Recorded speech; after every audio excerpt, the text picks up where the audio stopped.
नमस्कार, मैं हूं कशफी शमाल और आप देख रहे हैं सहारा समय का डिजिटल प्लेटफॉर्म। बड़े बेआबरू होके तेरे कूचे से हम निकले। जी हाँ, ये शेर जब मिर्ज़ा गालिब ने कहा होगा तो ये सोचा भी नहीं होगा कि ये शेर काफ़ी सालों के बाद भारतीय राजनीति पर सटीक बैठेगा। बिल्कुल सही सुना आपने, ये शेर मैं उन लोगों के लिए कह रही हूँ जो कि कभी बीजेपी में अपना भारी भरकम वज़न रखते थे, वर्चस्व रखते थे, लेकिन आज बीजेपी में 18वीं लोकसभा चुनाव में जब उनकी करारी हार हुई तो वो कहीं ना कहीं मोदी सरकार में कुछ ऐसे भी मंत्री थे जो कि संसद से लेकर सड़क तक अपनी बदतमीज़ी और अपनी बदमिजाजी के लिए भी जाने जाते थे। ये वो सांसद हैं, ये वो मंत्री हैं जिनको 11 जुलाई तक नोटिस मिला है घर खाली करने के लिए। लोकसभा चुनाव हारने वाले पूर्व सांसदों को लुटियंस बंगला जोन से अपना सरकारी घर अब खाली करना होगा। जहां 17वीं लोकसभा के जो सांसद 18वीं लोकसभा का चुनाव हार गए, ऐसे पूर्व सांसदों को लोकसभा की हाउस समिति ने नोटिस जारी किया है। इस लिस्ट में उत्तर प्रदेश के 6 सांसद शामिल हैं, जिनमें महेंद्र नाथ पांडे, स्मृति ईरानी, संजीव बालियान, भानु प्रताप वर्मा, अजय मिश्रा टेनी, कौशल किशोर, साध्वी निरंजन ज्योति शामिल हैं।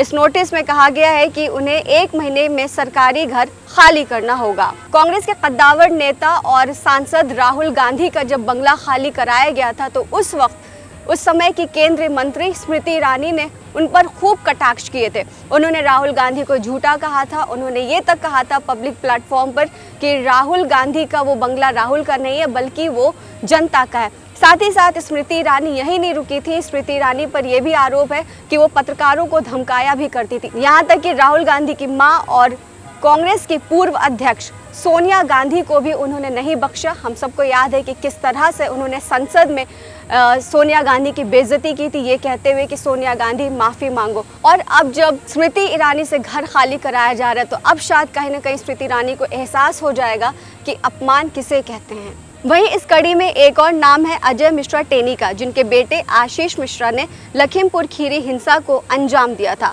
तो बताते चले कि लखीमपुर खीरी में कृषि कानून के खिलाफ किसान संगठन आंदोलन कर रहे थे। इस दौरान हिंसा भड़क गई थी। इसमें 4 किसानों की मौत हो गई थी। ऐसा आरोप लगा था कि केंद्रीय मंत्री अजय मिश्रा टेनी के बेटे अपनी गाड़ी से किसानों को उन्होंने रौंद डाला था। इस मामले में कुछ महीने के बाद आशीष मिश्रा को जमानत मिल गई और अब अजय मिश्रा टेनी को भी बंगला खाली करने का नोटिस दे दिया गया है। अब बात साध्वी निरंजन ज्योति की, जो कि मोदी सरकार 2 में काफ़ी अहमियत रखती थी।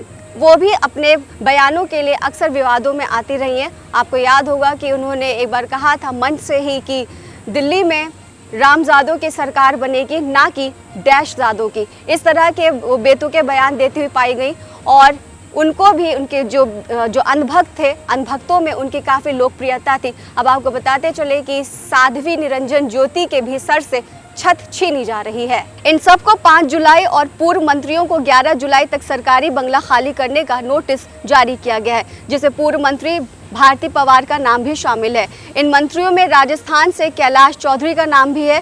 शहरी विकास मंत्रालय के तहत आने वाले डायरेक्टर ऑफ स्टेट्स ने नोटिस जारी किया है। कर्नाटक से आने वाले भगवंत खुबा को भी लोकसभा चुनाव में हार मिली थी, जिसके चलते उन्हें नोटिस मिला है। इसी कड़ी में महाराष्ट्र के एक और पूर्व मंत्री कपिल पटेल को भी नोटिस जारी हुआ है, जिन्हें 11 जुलाई तक बंगला खाली करना होगा।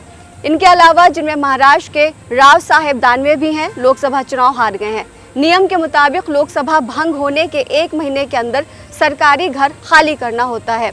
वहीं इस लिस्ट में पश्चिम बंगाल से पूर्व सांसद सुभाष सरकार का भी नाम है। पश्चिम बंगाल से पूर्व सांसद निशित प्रामाणिक, पूर्व मंत्री वी मुरलीधरन का भी नाम शामिल है। झारखंड से पूर्व सांसद और मंत्री अर्जुन मुंडा का भी नाम है। मंत्री आर.के. सिंह का भी नाम शामिल है और इन्हें भी घर खाली करना होगा। लोकसभा चुनावों में जिस तरह से करारी हार का सामना करना पड़ा इन कद्दावर नेताओं को, तो इससे ये साफ साबित हो गया कि वक्त का पहिया घूमता है और वक्त किसी का नहीं होता। वक्त हर किसी का आता है और जो अच्छा समय किसी का होता है वो चला भी जाता है। ताज़ा अपडेट्स के लिए बने रहिए सहारा समय डिजिटल के साथ।